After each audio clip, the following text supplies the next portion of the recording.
Good afternoon. Another beautiful day in Jindavik.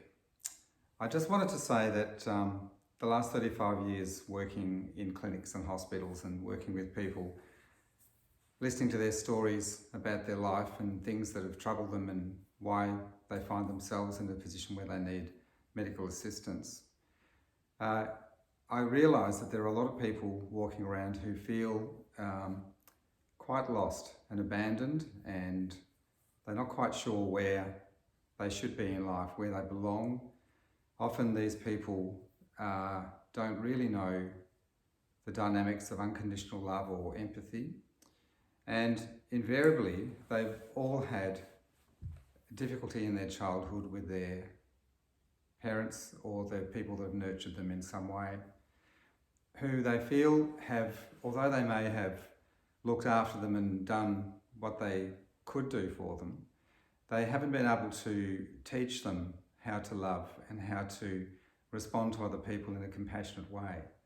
So they've been taught that competition's the most important thing, or perhaps these people have been neglected in some way, or the parents have been absent or distracted, or they've been set aside somewhere to amuse themselves while the parents do something else.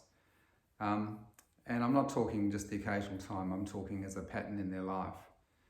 And when people are not given love as a child, especially in their very early life, before the age of 7, they never seem to recover, not fully. They need assistance to recover. And it seems to me that people are sort of like trees. You know, if you have strong roots, then the tree's strong. It can withstand storms and it can withstand all the troubles that come along. It can still get battered about, but in the end, the tree will stand strong. But if the roots are shallow, then the tree is liable to fall. And if the roots are absent, then the plant has to rely on others for sustenance and support for the life of the plant.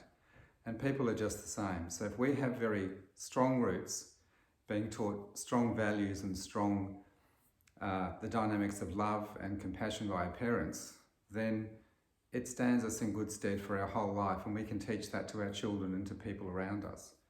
But if we haven't had that, and our parents haven't really taught us compassion, love and understanding and forgiveness and all those sorts of emotions, and we don't feel truly loved by our parents and truly valued by our parents, then we never seem to recover. And we spend the rest of our life on a search for where do we belong, who can we love, who will possibly love us. And these people go through life in this really terrible situation. And what I know from meditation is that it is possible to change. It is possible to recover. The overriding problem with people who have got strong or absent roots is that they don't trust. And so they get so far into a friendship or relationship, and then it all blows up and they move on to the next friendship or next relationship. And it's because they can't trust people, or they don't think they can trust people. They haven't been taught the ups and downs of normal relationships. And so when things start to look a little bit tricky for them, they think the other person's doing something against them, and they run away, or they create a situation where the relationship can't continue.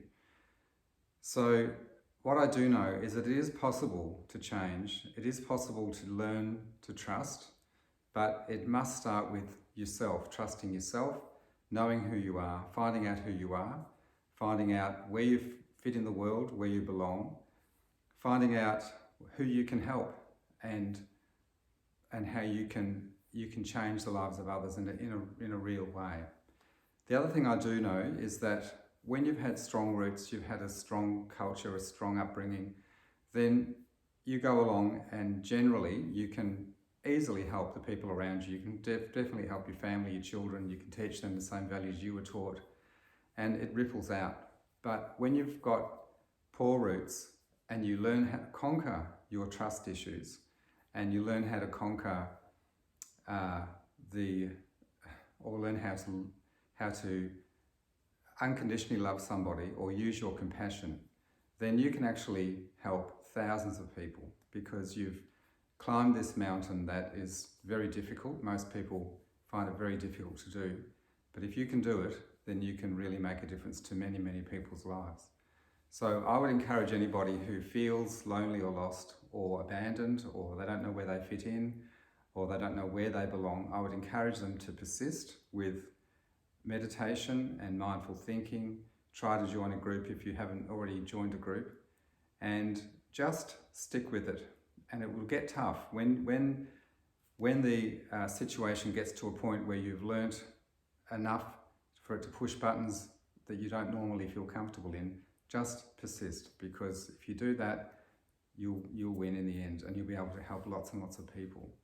So if you look at most of the people that are in the world now that are teaching millions of people how to live better lives and how to be a loving person, most of these people have had very, very difficult childhoods. So if you've had a difficult time, don't give up.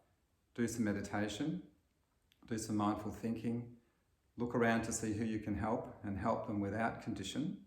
So you mow someone's lawn, or you do their shopping for them, or you do whatever you want to do for them, but don't expect anything in return, because that's not what you're doing it for. You're doing it as an act of kindness, an act of gratitude, and that's the first step in teaching you yourself how to be a compassionate and kind and loving person. And don't look at what you're getting back, just look at what you're doing for others. Anyway, I'm looking forward to our next meditation, and hello to my group if you're listening to this. And for others, have a lovely day too.